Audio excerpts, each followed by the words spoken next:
नमस्कार दोस्तों, आज जो खबर हम आपको बताने जा रहे हैं, सुनेंगे तो सरकार पर आपका यकीन बढ़ जाएगा, आपका भ्रम दूर हो जाएगा कि सरकारें कुछ नहीं करती। ये खबर उदाहरण है कि कैसे सरकार चाहे तो पूरा देश बदल सकती है चुटकियों में। और अगर मामला अमित शाह के मंत्रालय से जुड़ा हो तो ये तेजी और रफ्तार पकड़ लेती है। ये कहानी है बदलते भारत की, उस भारत की जो अब सोने की चिड़िया बनने की और अग्रसर हो चला है।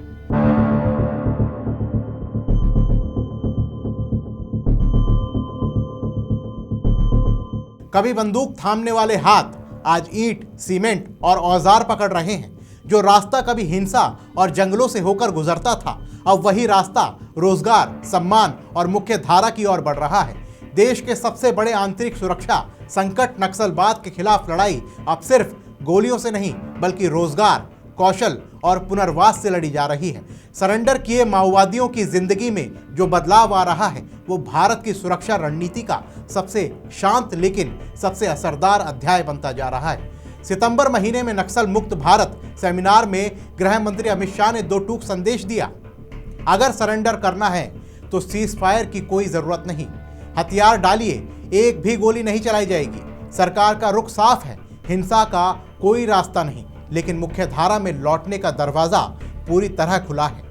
दोस्तों, इसके आधिकारिक आंकड़े इस बदलाव की गवाही देते हैं। 2025 में अब तक 317 नक्सली न्यूट्रलाइज किए गए हैं, 862 गिरफ्तार किए गए हैं, 1973 नक्सलियों ने सरेंडर किया है। वहीं 2024 में 290 न्यूट्रलाइज किए गए, 1090 गिरफ्तार किए गए और 881 सरेंडर किए गए। वहीं आपको बता दें, ऑपरेशन ब्लैक फॉरेस्ट के तहत 23 मई 2025 को बीजापुर में 27 हार्डकोर नक्सली मारे गए और 24 ने हथियार डाले।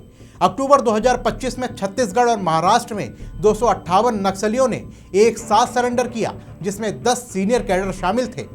दोस्तों, सरकार का लक्ष्य तय है, मार्च 2026 तक हर नक्सल प्रभावित इलाका पूरी तरह नक्सल मुक्त।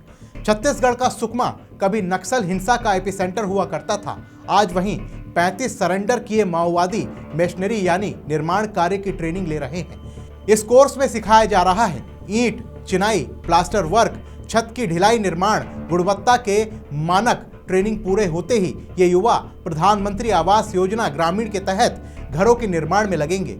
इससे 2 फायदे होंगे, सरेंडर किए गए युवाओं को स्थायी रोजगार और बस्तर जैसे इलाकों में कुशल कारीगरों की भारी कमी को पूरा करना।